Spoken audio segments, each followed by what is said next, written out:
Hello বন্ধুরা, শুভ সকাল। আজকে আবার নতুন একটা ভিডিও। চলো আবার চলে এলাম একটা নতুন ভিডিওর সাথে। তো সকালে উঠে ব্রাশটা তোমাদের দেখালাম না, তো চা করতে শুরু করে দিলাম। তো এবার চা আমরা খেয়ে নেব। আমি খেয়ে নিলাম। আর এবার রান্নার দিকে চলে যাই। রান্নার দিকে হচ্ছে আজকে অনেক রকম করছে, তো মাই করছে। তো আমি তো মায়ের কাছে থাকি, তো ওই কারণে মাই করছে রান্নাটা। আমিও করি মাঝে মাঝে, মাও করে। তো দেখো কত সুন্দর রান্না মা করছে। মায়ের হাতে রান্না সত্যি মায়ের হাতে রান্না। এটা হচ্ছে তোমার উচ্ছে আর কড়া কাঁচকলা ভাজা।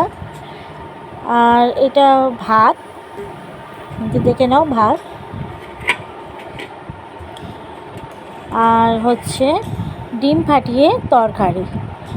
মা হাতের রান্না সত্যি আমার ভীষণ ভালো লাগে, তা আমি চেটে পুটে খাই। দুপুরেও তাই খেয়েছি। দেখো সব খাবার দাবারগুলো আবার চাপা দিয়ে আমি রেখে দিচ্ছি। তো আমি গ্যাসটা মুছে নিলাম, নিয়ে মেয়েকে পড়াতে বসে গেলাম। দেখো মেয়ে পড়ছে। আর মেয়ের কেন এই সামনে আবার পুজো আছে, তার জন্য মেয়ে আর পড়বে না, জানোই আনন্দ উৎসব। তো ওই জন্য মেয়েকে একদম শুরু করে দিয়েছি পড়া, মানে পড়ছে, এক্সাম আছে বুঝতেই পারছো। তো চলো মেয়ে পড়ুক, তারপর দেখো আমি বিছানাটা গুছিয়ে নিচ্ছি। বিছানা গোছাচ্ছি আমি, দেখো দেখে নাও। তো বিছানার চাদরটা চেঞ্জ করিনি, কালকে করেছিলাম। তো বিছানাটা একটুখানি ঝাড়াঝুড়ি করে নিই। দেখতে পাচ্ছ খুব সুন্দরভাবে ঝেড়ে নিয়েছি। মানে সবাই ঝাড়ে, সব মেয়েরাই ঝাড়ে, সব বউয়েরা ঝাড়ে, সব মায়েরা ঝাড়ে, সবাই ঝাড়ে। তো সুন্দর করে বাসি বিছানাটা আমি পরিষ্কার করে নিয়েছি। আর দেখতেই পাচ্ছ খুব সুন্দর করে। তো তোমরা কে কে সুন্দর কী কেনাকাটা করলে তো প্লিজ বলো। তারপর দিয়ে দিলাম ঘরটা ঝাঁট। তো এই ঘরটা ঝাঁট দিয়ে, ঘরে সকালবেলা একবার পরিষ্কার হয়ে যায়, তার সত্ত্বেও আবার দেখো কেমনভাবে আবার নোংরা হয়ে যায়। জানি না এত ধুলো কোথা থেকে আসে। তো পরিষ্কার করে নেবার পর চানটা করে নিয়েছি। চানটা তোমার দেখালাম না। তো জামা কাপড় কেচেছি, সেই জামা কাপড়টা এই যে মিলছি। দেখো বাইরেটা একটু মেঘলা মেঘলা ওয়েদারও ছিল, আবার একটু রোদ, মানে রোদ ওঠেনি, তবু তার মধ্যে ঠিক আছে, একটু জামাটা হালকা করে শুকিয়েও গেছে। তো তারপর তো দুপুরে প্রচণ্ড বৃষ্টি, জানোই। তো তারপরে এই মিলতেই আছি।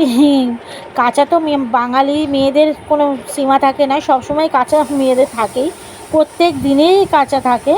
বাসি কাঁচা হোক আর যা কাঁচা হোক, সব সময় থাকে। তো দেখো আমি মিলে দিচ্ছি সব কিছু। তো তোমরা কে কোথা থেকে আমার ভিডিওটা দেখছো প্লিজ বলো, আর লাইক শেয়ার কমেন্ট অবশ্যই করো, ঠিক আছে? তোমাদের অপেক্ষায় রইলাম। আর দেখো চান করে পুজোটাও করে নিয়েছি। এই যে পুজো করেছি, দেখো আমি ওই যেটুকানি মন্ত্র জানি সেটুকানি বলছি, কেন রোজই বলি। ঠাকুরকে অনুরোধ করি, যেহেতু আমি এখানে থাকি, আমার বাবা মায়ের কাছে থাকি। কেননা আমি তো আমার শ্বশুরবাড়িতে থাকি না, কেন আমার স্বামীর সাথে আমার ঝগড়া, তাই জন্য আমি আমার বাবার মায়ের কাছে মেয়েকে নিয়ে থাকি। অনেক লড়াই করেছি, দীর্ঘ 11 বছর লড়াই করেছি। তো এইভাবেই চলছে জীবন, দেখা যাক কি হয়। তোমাদের আশীর্বাদে তোমরা পাশে থাকলে নিশ্চয়ই আমার মেয়ে আরও বড় হবে, বা আমিও তোমাদের আশীর্বাদে ভালোভাবে দিনটা কাটাতে পারবো মা বাবার সাথে। তো দেখা যাক জীবন কত দূর এগোয়। আশা করছি তোমাদের আশীর্বাদে খুব ভালোই হবে।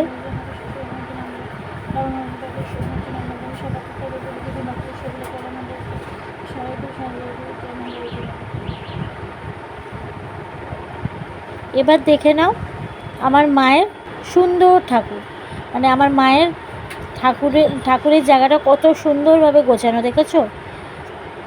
এটা হচ্ছে আমার মায়ের ঠাকুর ঘর। তো আমরা খাওয়া দাওয়াটা আর তোমাকে দেখালাম না। তো এবার চলে গেলাম বিকেলবেলা। ব্যাক টু মাই চ্যানেল মায়ের ছোঁয়া ব্লগে। আবার তোমাদের কাছে চলে এলাম ঠিক বিকেল 5টার সময়। আর বিকেল 5টা নয়, এখন বাজে তোমার 6টা বাজে। আর এখন চা নিয়ে চলে এলাম। তো চলো চা খেয়ে নিই, আর দেখতে থাকো আমাদের ভিডিওটা। তো মা চা করেছিল, চা করে এই যে খেয়ে নিচ্ছি। দেখো তিনজনে, আমি, মা আর মেয়ে, তিনজনে মিলে খেয়ে নিলাম। খেয়ে দিয়ে আবার মেয়েকে পড়াতে বসেছি, জানো তো এখন পরীক্ষা, পুজো শেষ হয়ে গেলে পরীক্ষা, তো এই পড়ছে। তো রাত্রিরে মা রান্না করছে, সে রান্নাটাও আমি শেয়ার করব। তো রাত্রিরে খাবারটা চলো খেয়ে নিই, পরোটা আর আলু চচ্চড়ি। Good night friends.